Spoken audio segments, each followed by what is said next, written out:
Македонија и источниот регион влегуваат во ризик од пожари. Колку годинава сме подготвени за противпожарни реакции? За разлика од претходните години ќе биде многу потешко со оглед на фактот дека трите од авионите не ни се оваа година на располагање по употреба од Дирекцијата за заштита и спасување.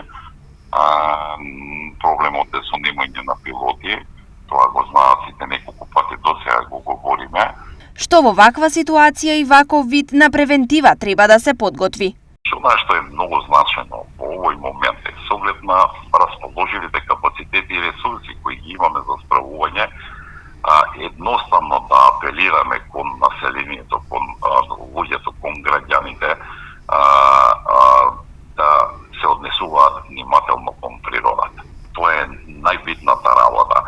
Да бидеме внимателни во смисла дека треба да кога ќе отидеме во планина или без разлика било каде во шума, да не палиме скара, или веќе ако палиме да бидеме внимателни сето тоа пред да одиме да го изанализираме, да го угасиме, да бидеме спокојни и да знаеме дека тоа е тоа. Улогата на противпожарните екипи е огромна, но колку овде може да помогне Центарот за управување со кризи? ЦУК може да помогне во делот на координацијата регионална, во однос на онаа што значи дека ние можеме да кажеме во штип да покриеме со тоа што располагаме толку простор.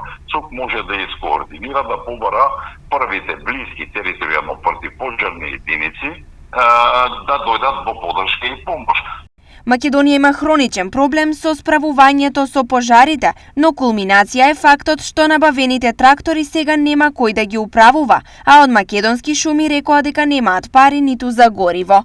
Веќе имаме дојава и известување од страна на национални шуми на Македонија, каде што укажуваат дека немаат финансиски средства и можност за обскрбување и снабдување на екипите и возилата согласно оперативните планови нивни за справување со пожарите, каде што први се повикани во делот на